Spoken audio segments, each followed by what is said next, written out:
नमस्कार. GSIT सोल्युशनमध्ये आपले सर्वांचे स्वागत आहे. मित्रांनो सरळ सेवा MPC UPSC साठी 2026च्या चालू घडामोडी आणि सामान्य प्रश्नमालिका सुरू आहे, ज्याच्यामध्ये 8 मार्च 2026च्या चालू घडामोडी. पहिला प्रश्न तुमच्या समोर आहे.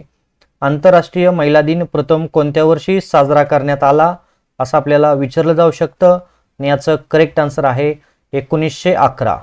पुढचा प्रश्न तुमच्या समोर आहे.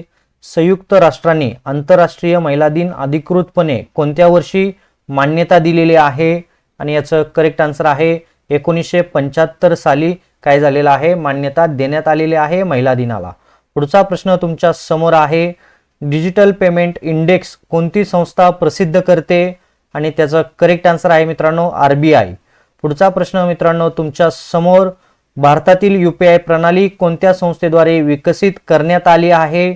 आपल्याला इथं UPI प्रणाली बद्दल विचारलं जाऊ शकतं, तर याचं करेक्ट आन्सर आहे NPCI या संस्थेद्वारे भारतातील UPI प्रणाली जी आहे ती विकसित करण्यात आलेली आहे. आणि आजच्या प्रश्नमालिकेतील शेवटचा प्रश्न तुमच्या समोर आहे. संयुक्त राष्ट्र संघाचे मुख्यालय कोठे आहे आणि याचं करेक्ट आन्सर बघा काय आहे, न्यूयॉर्क या ठिकाणी संयुक्त राष्ट्र संघाचे मुख्यालय आहे. मित्रांनो अशाच नवनवीन प्रश्नांसाठी तुम्ही अजूनपर्यंत आपल्या चॅनलला लाईक, सबस्क्राईब आणि शेअर केलं नसेल तर प्लीज आपल्या चॅनलला लाईक करा, सबस्क्राईब करा आणि सगळ्यात महत्त्वाचं म्हणजे बेल आयकॉनचं बटन दाबायला विसरू नका, म्हणजे असेच माहितीपूर्ण नवनवीन व्हिडिओ सर्वात अगोदर तुमच्यापर्यंत येतील. जय हिंद, जय महाराष्ट्र.